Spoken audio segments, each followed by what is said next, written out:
नमस्कार, मैं रवीश कुमार। ट्रंप ने ऐलान किया है कि भारत रूस से तेल नहीं खरीदेगा, खरीदना बंद कर देगा। उन्होंने यह भी कहा है कि प्रधानमंत्री मोदी ने उन्हें आश्वासन दिया है कि रूस से तेल नहीं खरीदेंगे। साफ साफ कहा है कि प्रधानमंत्री रूस से तेल नहीं खरीदेंगे, ऐसा आश्वासन दिया है।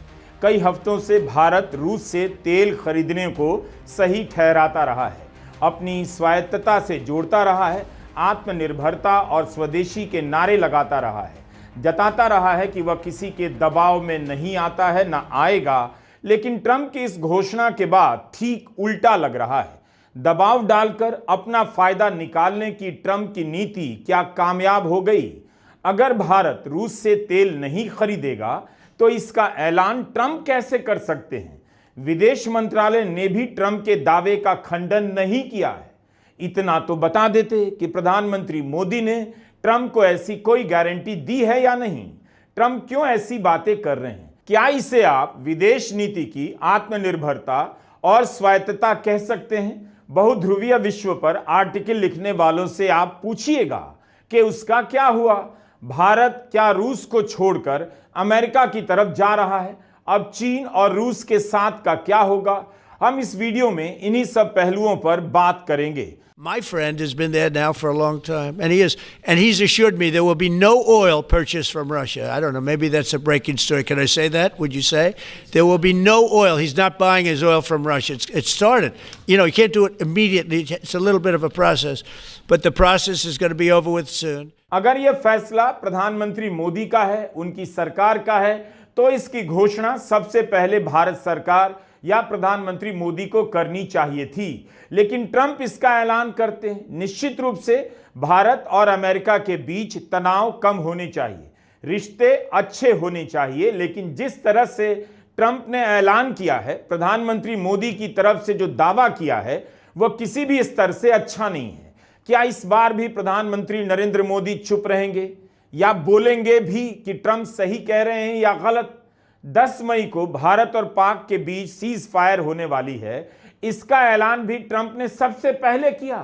अब ट्रंप ने ऐलान किया है कि प्रधानमंत्री मोदी ने उनसे कहा है कि भारत रूस से तेल नहीं खरीदेगा। So I was not happy that India was buying oil, and he assured me today that they will not be buying oil from Russia. That's a big stop. Now I got to get China to do the same thing. तो क्या भारत ने रूस से तेल खरीदना बंद कर दिया है? रूस से तेल खरीदने के तमाम दावों का अब क्या होगा? अभी तक तो यह भी नहीं बताया गया है कि अगर रूस से सस्ता तेल लिया जा रहा है तो भारत में पेट्रोल और डीजल के दाम कम क्यों नहीं हुए? उससे उपभोक्ताओं को लाभ क्यों नहीं हुआ? कंपनियों को क्यों लाभ हुआ? कितनी ही खबरें छपी जिनमें दावा किया गया है कि कंपनियों को लाभ हुआ, लोगों को नहीं। आखिर जब ट्रंप ने ऐलान किया तो भारत से साफ साफ क्यों नहीं कहा गया कि ट्रंप गलत बोल रहे हैं? आपको विदेश मंत्रालय का बयान देखना चाहिए। ट्रंप के बयान के बाद आया है, एकदम सपाट बयान है। ललित निबंध के कुछ अंश नजर आते हैं कि ऊर्जा का बाजार अस्थिर है। भारत को ऊर्जा उपलब्ध कराने के लिए अपने आधार का विविधीकरण करना होता है। भारत तेल और गैस का एक महत्वपूर्ण आयातक है। इतना सब लिखने के बजाय सीधे ही लिख दिया जाता ब्ला ब्ला ब्ला। आजकल तो लोग इसका मतलब बोलते ही समझ जाते हैं। विदेश मंत्रालय ने कहा है, जहां तक अमेरिका की बात है, हम कई वर्षों से अपनी ऊर्जा के स्रोतों का विस्तार करने का प्रयास कर रहे हैं। पिछले दशक में इसमें लगातार प्रगति हुई है। अमेरिका के वर्तमान प्रशासन ने भारत के साथ ऊर्जा सहयोग को गहरा करने में रुचि दिखाई है। इसे लेकर चर्चा जारी है, बात हो रही है रूस की और बयान आ रहा है अमेरिका से तेल खरीदने पर चर्चा जारी है। क्या साफ साफ नहीं बताया जा सकता था कि भारत ने रूस से तेल खरीदना बंद नहीं किया है और ना करेगा? ट्रंप ने इस बारे में गलत कहा। ठीक है, ट्रंप यूरोप और चीन पर दबाव नहीं डाल सके कि रूस से तेल खरीदना बंद कीजिए। अगर भारत को लेकर उनका यह दावा गलत है तो भारत क्यों चुप है? जानकार क्यों बीच में कूदकर भारत की तरफ से बोल रहे हैं? नेता प्रतिपक्ष राहुल गांधी ने कहा कि प्रधानमंत्री मोदी ट्रंप से घबराए रहते हैं, डरे रहते हैं। इस मामले में ट्रंप ने तय किया और ऐलान किया कि भारत रूस से तेल नहीं खरीदेगा। बार बार झिड़कने के बाद भी ट्रंप को खुश करने के लिए प्रधानमंत्री मोदी संदेश भेजते रहे। वित्त मंत्री का अमेरिका दौरा रद्द कर दिया गया। गजा शांति समझौते के समारोह में शामिल होने के लिए शर्म अल शेख नहीं गए। और तो और ऑपरेशन सिंदूर को लेकर ट्रंप ने जो भी दावे किए, प्रधानमंत्री मोदी ने खंडन नहीं किया। जून के महीने में कनाडा में G7 की बैठक हुई तो ट्रंप ने उन्हें लौटते हुए अमेरिका आने के लिए कहा, मगर प्रधानमंत्री नहीं गए। नहीं जाकर उन्होंने ठीक ही किया। आप प्रधानमंत्री को बुला रहे हैं, गोदी मीडिया के एंकर को नहीं कि नोएडा जाते हुए जरा लाजपत नगर आ जाना। लेकिन फिर जब संयुक्त राष्ट्र की आम सभा की बैठक में भी प्रधानमंत्री मोदी नहीं गए, तब अटकलें तेज हुई कि ट्रंप से टकराना ही नहीं चाहते हैं। लेकिन कब तक आप ट्रंप से बचते रहेंगे? अगर रिश्ते सामान्य होते तो क्या प्रधानमंत्री मोदी शर्म अल शेख में जाने का मौका छोड़ देते?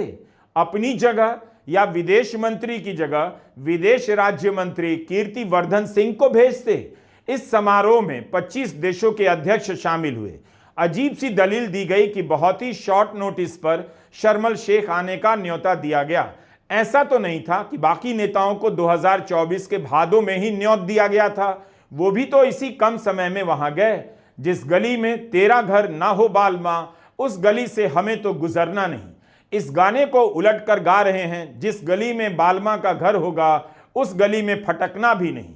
यह मत समझिए कि तेल को लेकर खेल चल रहा है। ट्रंप ने भारत को लगातार अपमानित किया है। शर्म अल शेख में भी पाकिस्तान के प्रधानमंत्री से कहलवाया कि सीज फायर ट्रंप ने कराया, जबकि भारत ऐसा नहीं मानता। इसके बाद भी ट्रंप 52 बार ऑपरेशन सिंदूर को लेकर दावा कर चुके हैं कि सीज फायर उनके कहने पर हुआ। प्रधानमंत्री मोदी ने एक बार भी ट्रंप के इस दावे का खंडन नहीं किया। इसलिए राहुल गांधी कह रहे हैं कि प्रधानमंत्री मोदी ने फैसला लेने का काम ट्रंप पर छोड़ दिया है। राहुल ने पहले भी दावा किया था कि होगा वही जो ट्रंप चाहते हैं।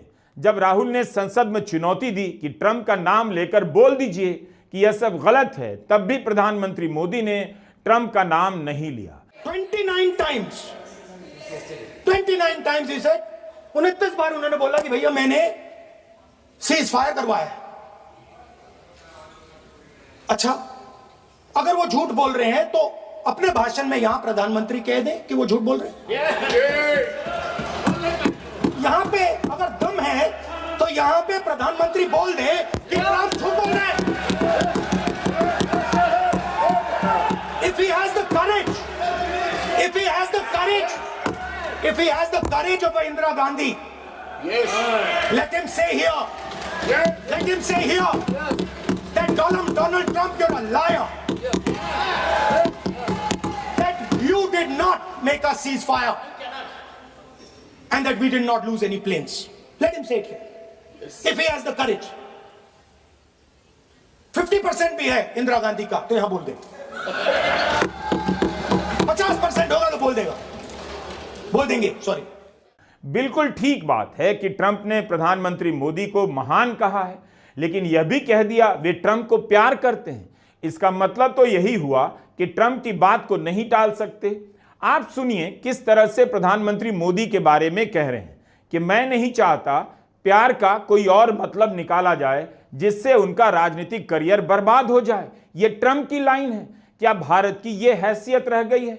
नीतीश कुमार के आगे प्रधानमंत्री मोदी चाहे जितने मजबूर नजर आए कोई बात नहीं, लेकिन उनके राजनीतिक करियर के बर्बाद होने की बात ट्रंप कैसे कर सकते हैं और भारत कैसे चुप रह सकता है? He's a great man, you know. Modi is a great man. That he loves Trump. Now, I don't know if the word love, I don't want you to take that any different. I don't want to destroy his political career, okay? But you have to understand, I've watched India for years. It's an incredible country. And every single year you'd have a new leader. I mean, some would be in there for a few months. And this was year after year after year. And my friend has been there now for a long time. इतना बड़ा फैसला है और इस खबर का चेहरा एक ही, वो भी अमेरिका के राष्ट्रपति ट्रंप। क्या प्रधानमंत्री मोदी को इस बारे में नहीं बोलना चाहिए था? क्या भारत की विदेश नीति अमेरिका तय करेगा? रूस के राष्ट्रपति पुतिन की सोचिए, लगता है वे भी प्रधानमंत्री मोदी पर कुछ ज्यादा भरोसा कर गए। कम से कम पुतिन के लिए प्रधानमंत्री मोदी को ट्रंप के दावे का खंडन करना चाहिए। इसी 2 अक्टूबर को मॉस्को में एक थिंक टैंक के कार्यक्रम में पुतिन ने कहा, तेल खरीदने का मामला राजनीतिक नहीं, विशुद्ध आर्थिक है। भारत रूस से तेल खरीदना क्यों बंद करेगा? उसे नुकसान होगा। पुतिन ने यह भी कहा कि वे प्रधानमंत्री मोदी को जानते हैं, वो इस तरह का कदम नहीं उठाएंगे। तो क्या प्रधानमंत्री मोदी के बारे में पुतिन भी धोखा खाने वाले हैं? So for the United States, the benefit is not obvious, and for the countries against which the threat was voiced, like for India, if India stops buying our energy, damage will be inflicted upon them, like to $9 to $10 billion if they decline to buy energy from us. If not, high duties will be imposed on them, and once again, damage will be there. Well, the same amount of damage, and why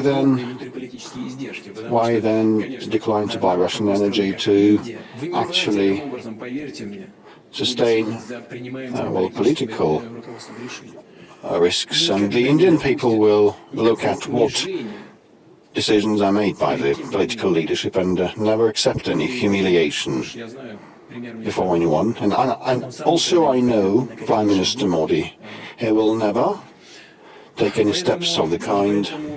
So, economy-wise, there is no point in it. अब यहां 2 स्थिति है, या तो भारत ने America को गले लगा लिया या रूस को झटक दिया। पुतिन को भरोसा है कि वे प्रधानमंत्री मोदी को जानते हैं, ऐसा कदम नहीं उठाएंगे। लेकिन ट्रंप भी तो कह रहे हैं प्रधानमंत्री मोदी उन्हें प्यार करते हैं, उन्होंने आश्वासन दिया है रूस से तेल नहीं खरीदेंगे। अगर प्रधानमंत्री मोदी ने ट्रंप से ऐसा वादा किया है तो भारत को साफ साफ कहना चाहिए, यह भी बताना चाहिए कि अगस्त से लेकर 15 अक्टूबर तक जो टैरिफ लगा उसके कारण हजारों करोड़ रुपए का नुकसान भारत के निर्यातकों को उठाना पड़ा, लोगों की नौकरियां गई। इस वक्त क्या ऐसा बदल गया कि प्रधानमंत्री मोदी ने रूस से तेल नहीं खरीदने का वादा ट्रंप से कर दिया और इस बयान के बाद भी विदेश मंत्रालय ने ट्रंप के दावे का सीधे सीधे खंडन नहीं किया? आप पहले भी खंडन कर सकते थे, अब भी कर सकते हैं। 1 अगस्त को 25% टैरिफ ट्रंप ने लगाया भारत पर, फिर 27 अगस्त को रूस से तेल खरीदने के कारण 25% पेनाल्टी और लगा दी। अगस्त महीने में ट्रंप ने पत्रकारों से कहा, चुटकी ली, मैंने सुना है कि अब भारत रूस से तेल नहीं खरीदेगा, पक्का नहीं कह सकता लेकिन मैंने ऐसा सुना है। उसी समय समाचार एजेंसी ने सूत्रों के हवाले से एक खबर दी कि भारत की तेल कंपनियां रूस से तेल खरीदती रहेंगी। कच्चे तेल की कीमत, उसकी गुणवत्ता, स्टॉक और अन्य आर्थिक कारणों के आधार पर रूस से तेल खरीदने का फैसला किया जाता है। ये सब सूत्रों ने समाचार एजेंसी ANI को बताया और आपने खबरों में भी पढ़ा होगा। अगस्त महीने की सुकल्प शर्मा की खबर है, इंडियन एक्सप्रेस में छपी है। लिखा है, ट्रंप की पेनल्टी लगाने की धमकी से पहले ही भारत के तेल के रिफाइनरों ने रूसी तेल का आयात कम किया था। जून के मुकाबले जुलाई में आयात किए गए तेल में करीब 24% की कटौती देखी जा रही है।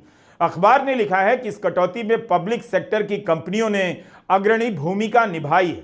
15 अक्टूबर की इंडिया टुडे की खबर है कि सितंबर के महीने में भारत में आने वाले तेल में सबसे बड़ा हिस्सा रूस से आया। सितंबर का 34% तेल रूस से आयात किया गया। सार्वजनिक क्षेत्र की कंपनियों द्वारा 45% की कटौती के कारण जनवरी के मुकाबले इसमें 10% की गिरावट देखी गई, मगर प्राइवेट कंपनियों ने सितंबर में सबसे अधिक तेल आयात किया। इसमें रिलायंस इंडस्ट्रीज और नयारा एनर्जी शामिल है। पिछले हफ्ते तक खबरें छप रही थीं कि रूस द्वारा और छूट दिए जाने के कारण भारत तेल का आयात बढ़ाने वाला है, लेकिन अब तो ट्रंप ने ऐलान किया है कि भारत रूस से तेल लेना बंद करने वाला है। जरूर इस बात की आलोचना अमेरिका में भी हो रही थी कि भारत के साथ रिश्ते बनाने में अमेरिका को कई दशक लगे। ट्रंप के कारण सब कुछ पानी में घुलता जा रहा है। ट्रंप ने वीजा के नियमों को सख्त कर दिया, अभी इन सब में कोई रियायत नहीं दी जा रही है, इसका इंतजार करना पड़ेगा। वीजा नियमों को सख्त करने के कारण कितने ही छात्रों का भविष्य बर्बाद हो गया। वे भारत के कबाड़ हो चुके संस्थानों में अब पढ़ने के लिए मजबूर हैं। इसी से बचने के लिए अमेरिका जाना चाहते थे लेकिन नहीं जा सके। 44% छात्र इस बार कम गए। अब उस आत्मनिर्भर भारत का क्या होगा जिसके फैसले के बारे में ट्रंप बता रहे हैं। आपसे कहा जा रहा है मखाना बेसन का लड्डू तैयार कीजिए, आत्मनिर्भर हो जाइए। यही नहीं, देश को झांसे में रखा गया, माहौल बनाया गया। गृहमंत्री अमित शाह तक ने ट्वीट किया, सोहो देसी मेल का इस्तेमाल करेंगे, केंद्रीय कर्मचारी भी इस्तेमाल करेंगे। ऐसा लगा कि अब जी मेल के दिन चले गए, उसका बहिष्कार होगा और आत्मनिर्भर भारत की आंधी चलेगी। तभी 14 अक्टूबर को खबर आती है और जीमेल की पेरेंट कंपनी गूगल ने अदानी समूह और भारत एयरटेल के साथ करार किया है। इसके तहत गूगल अमेरिका के बाहर आंध्र प्रदेश में सबसे बड़ा एआई डेटा सेंटर हब बनाएगा। गूगल अगले 5 वर्षों में $15 बिलियन का निवेश करेगा। इस करार के अगले दिन ट्रंप ऐलान करते हैं, भारत ने कहा है रूस से तेल खरीदना बंद कर देगा। आत्मनिर्भर भारत को लेकर कितने बड़े बड़े दावे किए गए, लेकिन जैसे ही गूगल से करार हुआ उसकी हेडलाइन चमक गई। अभी तक तो ट्रंप ही अपनी टेक कंपनियों को हड़का रहे थे, अमेरिका में निवेश बढ़ाइए, भारत में मत कीजिए, लेकिन बिना उनकी जानकारी या अनुमति के इतना बड़ा करार तो हुआ नहीं होगा। और इस प्रोजेक्ट में अदानी और एयरटेल का साझेदार बनना भी बहुत कुछ कहता है। इस करार से लगेगा कि भारत के आगे अमेरिका को झुकना पड़ा। लेकिन इस खबर को भी ध्यान में रखिए, 9 अक्टूबर को अमेरिका ने 50 व्यक्तियों और इकाइयों को प्रतिबंधित किया। इन पर आरोप है कि ईरान पर प्रतिबंध होने के बाद भी वहां से तेल का आयात करने में मदद कर रहे थे। इस सूची में 8 भारतीय नागरिक, 9 भारतीय कंपनियां हैं। इसके पहले जुलाई में ट्रंप प्रशासन ने ईरान से तेल और उत्पाद के आयात निर्यात के चलते 6 भारतीय कंपनियों पर प्रतिबंध लगा दिया। 14 अक्टूबर की खबर है, ब्रिटेन ने रूसी सैंक्शन के चलते दुनिया की कई कंपनियों और जहाजों को प्रतिबंधित किया है। इस सूची में भारत की नयारा एनर्जी लिमिटेड भी शामिल है।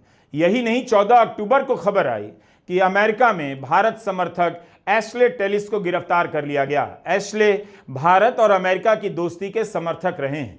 ऐसा नहीं लगता कि भारत और अमेरिका के बीच सब कुछ अभी सुलझ गया है या उसके करीब पहुंच रहा है। अमेरिका अगर दबाव में आया होता तो भारतीय कंपनियों और लोगों पर प्रतिबंध क्यों लगाता। इस हाल में गूगल ने जब $15 अरब के निवेश का करार किया तो उसका जश्न मनाया जाने लगा। क्या केवल पैसे और निवेश से मतलब है? आत्मनिर्भर भारत और स्वदेशी के नाम पर भारत के जिस स्वाभिमान को जगाया जा रहा है उसका क्या होगा? उस आत्मनिर्भर भारत का क्या हुआ जिसके स्लोगन को गराज से निकालकर नए मंत्र के रूप में पेश किया जा रहा था? अब ग्लोबल दौर चला गया, लोकल दौर आ गया। प्रधानमंत्री मोदी का स्वदेशी आंदोलन कहां जाएगा? उन्होंने लोगों से अपील की थी कि अपने घरों में विदेशी चीजों की सूची बनाइए, उनकी जगह देसी चीजें खरीदिए और बड़े गर्व के साथ बोर्ड लगाइए कि मेरे यहां स्वदेशी बिकता है। मुख्यमंत्री योगी आदित्यनाथ ने प्रधानमंत्री मोदी की बातों को कितनी गंभीरता से लिया। खुद पोस्टर लगाने चले गए। लगा कि भारत आत्मनिर्भरता के नाम पर अमेरिका को चुनौती दे रहा है। यहां तक कि विजयादशमी के अवसर पर आरएसएस के प्रमुख ने भी आत्मनिर्भरता पर लेक्चर दे डाला। स्वदेशी और स्वावलंबन का कोई परिणाम नहीं, कोई पर्याय नहीं। हमको आत्मनिर्भर होना पड़ेगा, स्वावलंबी जीवन जीना पड़ेगा, स्वदेशी का उपयोग करना पड़ेगा और फिर भी अंतर्राष्ट्रीय संबंधों का सब प्रकार के, राजनयिक हो, आर्थिक हो, व्यापारिक हो, इन सबका जतन हमको करना पड़ेगा। लेकिन उसमें मजबूरी नहीं होगी, हमारी अपनी इच्छा होगी, हमारा अपना सद्भाव होगा। ऐसा हमको बनना पड़ेगा। आत्मनिर्भर भारत की आड़ में पूरी सरकार खुद को बचाती नजर आ रही है। ट्रंप का सामने से जवाब तक नहीं दे पा रही तो आत्मनिर्भर भारत के नाम पर अपनी जनता के बीच दिखा रही है वह अमेरिका को चुनौती देने में लगी है। राष्ट्रपति ट्रंप प्रधानमंत्री मोदी को जितना भी महान कह लें, लेकिन सच यह है कि भारत के खिलाफ उनके एक्शन में कोई नरमी नहीं आई है। दोनों के बीच कौन सा फैक्टर है कोई नहीं जानता। बस यही दिखता है, ट्रंप दावा भी करते हैं और एक्शन भी लेते हैं। भारत के प्रधानमंत्री चुप हो जाते हैं और विदेश मंत्रालय एक प्रेस नोट जारी कर देता है। पिछले 6 महीनों में भारत ने बहुत बड़ी कीमत चुकाई है। भारत की कई कंपनियों का निर्यात घटा है। इसका मतलब है लोगों की नौकरियां गई होंगी। दूसरी तरफ वियतनाम इस दौरान कितना आगे निकल गया। खबर आई है कि दूसरी और तीसरी तिमाही में जीडीपी 8% से ऊपर रही है। इसमें मैन्युफैक्चरिंग का हिस्सा काफी बढ़ गया है, क्योंकि वियतनाम ने तुरंत अपना टैरिफ कम कर दिया और अपने उत्पादों की गुणवत्ता को बेहतर करने में जुट गया। अभी तक टैरिफ से तबाही की बात हो रही थी, लेकिन वियतनाम को अब विजेता के रूप में दिखाया जा रहा है।